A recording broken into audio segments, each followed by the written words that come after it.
Halo semuanya, selamat datang di eksplorasi kita hari ini. Kita bakal langsung terjun ke sebuah tempat kejadian perkara dari misteri geologi yang jujur aja benar-benar mendebarkan. Bayangin sebuah situs kuno yang super megah, tersembunyi berabad-abad, yang menyimpan rahasia besar tentang kemampuan manusia di masa lalu. Ya, kita lagi ngomongin Gunung Padang. Tapi tenang aja, kita nggak bakal bahas mitos atau legenda di sini. Sama sekali nggak. Kita bakal pakai kacamata sains yang ketat, murni dari data para ahli geologi di lapangan. Jadi, siapkan diri kalian karena kita bakal membedah temuan-temuan luar biasa yang selama ini ngumpet tepat di bawah kaki kita. Yuk, kita mulai investigasinya. Oke, mari kita bahas lebih dalam. Kalian pasti tahu kan, investigasi apapun biasanya bermula dari sebuah anomali. Ada sesuatu yang nggak beres nih. Nah, di Gunung Padang, pemicunya itu terjadi pas lagi proses pengeboran ilmiah. Waktu itu, para ilmuwan lagi ngebor di area yang namanya Teras 5. Prosedur standarnya pas lagi ngebor, kita butuh air yang ngalir terus buat melumasi mata bor. Tapi tiba-tiba sesuatu yang super aneh terjadi. Air yang disemprotkan ke lubang itu hilang gitu aja. Nggak meresap pelan-pelan ya, tapi lenyap seketika. Kayak tertelan bumi. Pertanyaan besarnya langsung muncul saat itu juga. Kemana perginya semua air itu? Ini bukan sekedar masalah air tumpah atau keran bocor loh. Kita bicara soal volume air yang sangat masif, lenyap dalam sekejap mata. Di titik inilah insting detektif para geolog mulai main.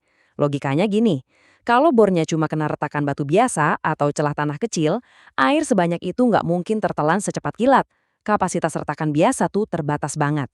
Fakta bahwa air sirkulasi itu langsung tersedot habis secara instan, menurut logika geologi cuma punya satu arti. Air itu tumpah ke sebuah ruang terbuka yang sangat amat luas. Pasti ada rongga raksasa di bawah sana yang bisa menampung air sebanyak itu tanpa sisa. Kejadian air hilang ini bukan cuma teori di atas kertas ya, tapi benar-benar bukti fisik di lapangan yang nggak terbantahkan. Saking jelasnya, kesimpulan para ahli geologi itu sangat tegas. Ada satu kutipan dari geolog kita yang bilangnya gini, itu sudah tidak bisa dibantah lagi. Keyakinan ini muncul karena ya hukum fisika dasar tentang air dan ruang nggak bisa bohong. Waktu air itu tersedot ke satu titik terpusat di bawah teras 5, keberadaan sebuah ruangan bawah tanah yang masif di situ otomatis jadi fakta. Bisa dibilang, sains baru aja ngasih konfirmasi pertamanya. Nah, kita masuk ke bagian 1, bukti pencitraan bawah tanah. Tentu aja, di dunia sains, satu anomali aja nggak cukup. Harus ada verifikasi dong. Tapi masalahnya, gimana caranya ngecek ruang raksasa di bawah situs bersejarah tanpa merusak apa yang ada di atasnya?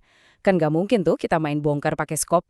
Solusinya, mereka pakai alat yang namanya tomografi seismik. Gampangnya gini, bayangin aja alat MRI di rumah sakit, tapi ini khusus buat nembus perut bumi.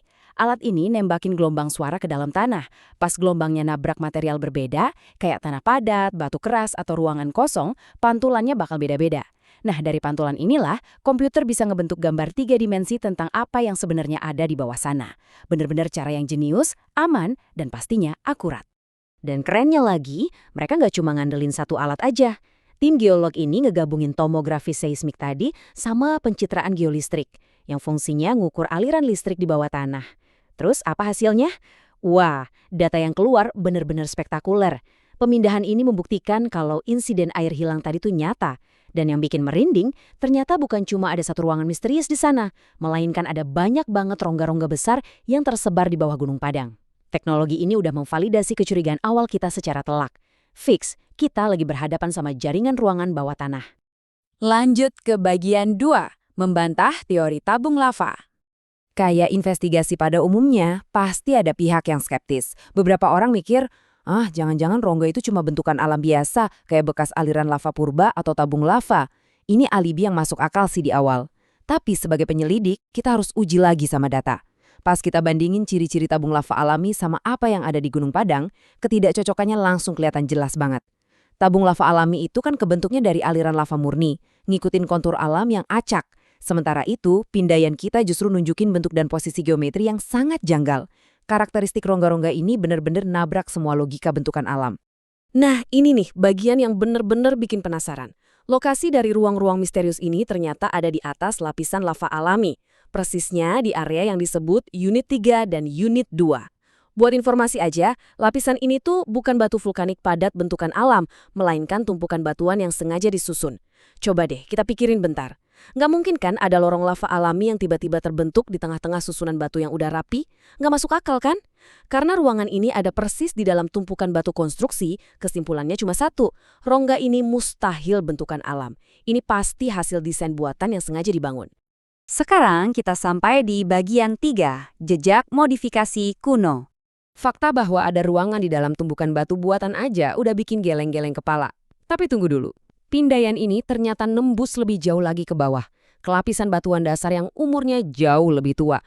Jauh di kedalaman sana, terkurung di dalam batuan vulkanik yang super keras, sensor menangkap satu rongga lagi yang ukurannya bahkan jauh lebih masif dari yang di atas. Karena posisinya ada di batuan vulkanik masif, awalnya logis aja kalau kita mikir ini asalnya dari gua alam. Tapi ternyata, data pencitraan membongkar sebuah plot twist yang luar biasa. Bentuk ruangan ini sama sekali nggak acak kayak gua bentukan alam pada umumnya. Jadi, poin krusialnya ada di bentuk fisik rongga terdalam ini. Pemindaian seismik memperlihatkan dengan sangat jelas kalau ruangan ini bentuknya rektanguler, alias persegi panjang dengan sudut-sudut yang tegas. Coba bayangin, alam kan hampir nggak pernah bikin bentuk persegi panjang sempurna di dalam batu vulkanik sekeras itu. Ditambah lagi, letaknya itu super strategis, presisi banget menopang struktur di atasnya. Menggabungkan bentuk geometri aneh ini sama posisinya yang dirancang khusus, para ahli geolog menyimpulkan satu hal.